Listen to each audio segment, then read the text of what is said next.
Satu, dua, tiga. Assalamualaikum warahmatullahi wabarakatuh. Alhamdulillah, bismillah, alhamdulillah. Wassalatu wassalamu ala rasulillah Sayyidina Muhammad ibn Abdillah wa ala alihi wa sahbihi wa mawala. La hawla wa la quwata illa billah, amma ba'd. Para pemirsa budiman yang saya hormati, pada kesempatan yang berbahagia ini insyaallah kami akan berbagi informasi, akan berbagi pengalaman terkait dengan satu permasalahan yang sering dihadapi oleh masyarakat kita, terutama mereka yang sedang melaksanakan pernikahan atau sedang melaksanakan perkawinan keluarganya. Satu hal yang sering jadi perbincangan dan permasalahan adalah dalam menentukan siapa wali yang akan menikahkan. Sebagaimana yang sering kita saksikan, biasanya orang tua, kakek atau saudara yang sering dalam masyarakat kita, mereka ditunjuk sebagai wali nikah.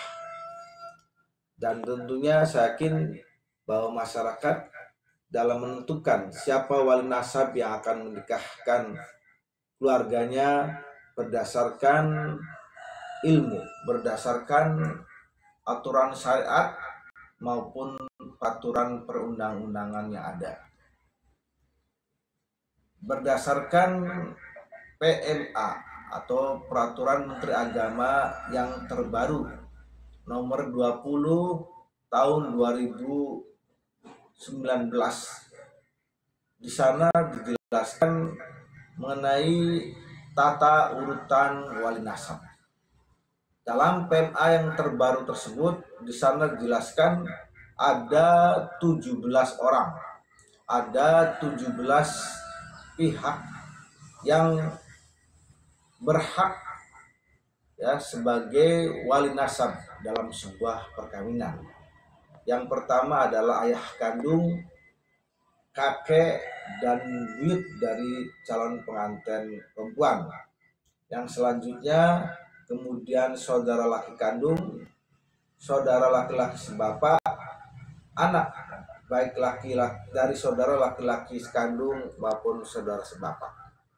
Baru setelah itu jatuh pada paman kandung atau paman sebapak, anak dari paman kandung atau anak dari paman sebapak, dan seterusnya hingga urutan yang ke-17, yaitu anak dari paman sebapak.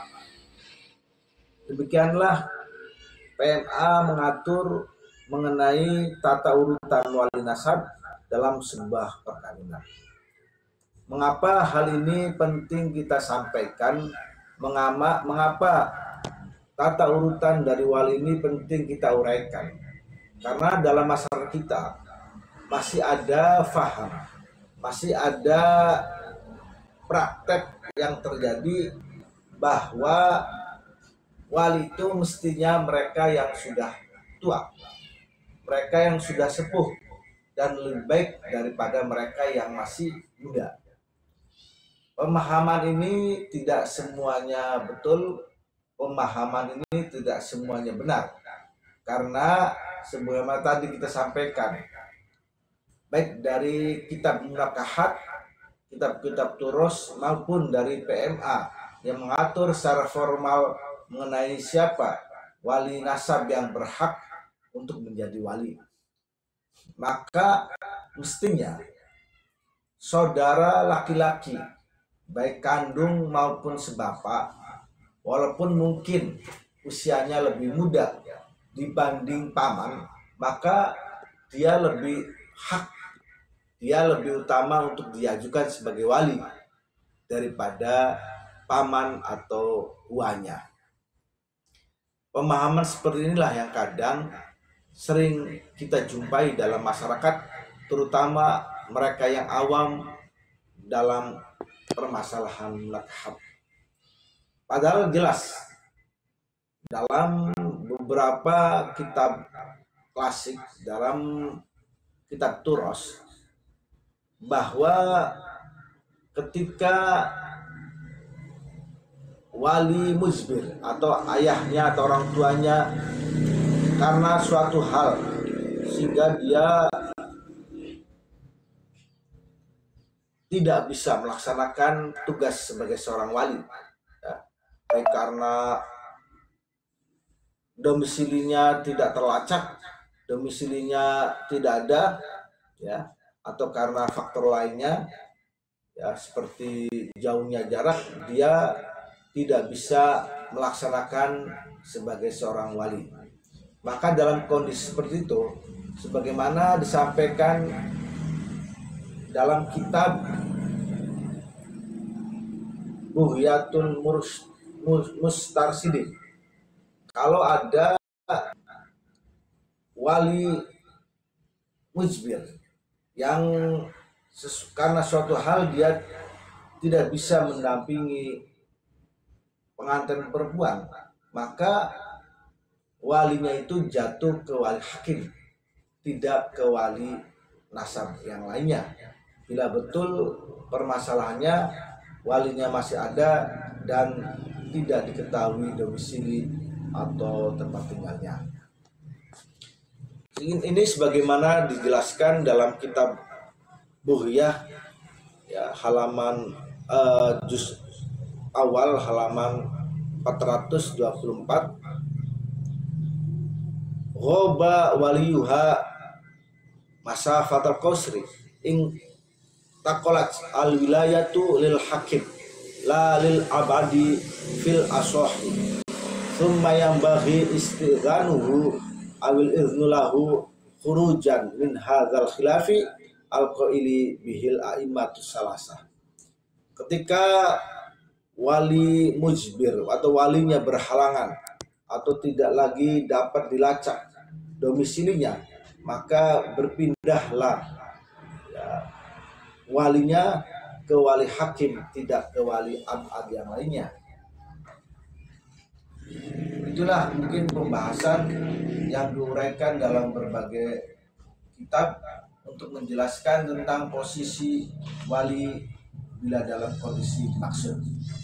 Hadirin kaum muslimin, pemirsa budiman yang saya hormati, di samping tadi terkait dengan siapa wali yang berhak berdasarkan aturan baik menurut PMA nomor 20 tahun 2019 atau dalam kitab-kitab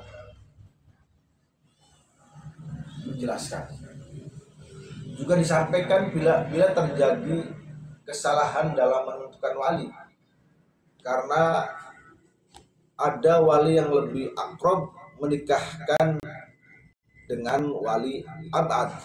Kalau itu terjadi, sama juga dalam pembahasan dalam kitab Bughyah, maka pernikahannya wajib untuk dipisahkan. Maka pernikahannya mesti kita ulangi dengan wali yang sebenarnya. Itu bisa dilihat dalam kitab Masailun Nikah halaman 14 yang menjelaskan bila ada wali abad yang menikahkan maka harus dipisahkan, dan itu menjadi kewenangan dari wali akrab yang sudah dijelaskan dalam PMA dan kitab-kitab fikih lainnya.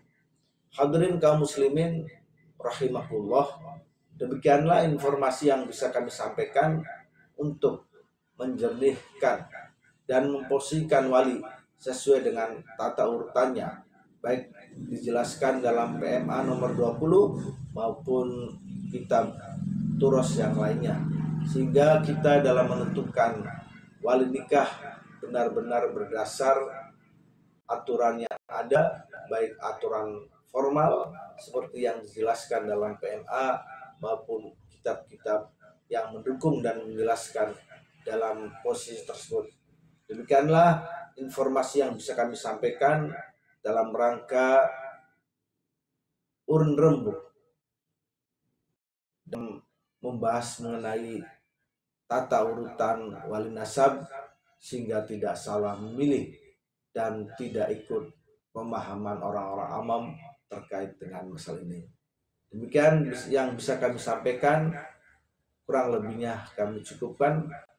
Wassalamualaikum warahmatullahi wabarakatuh.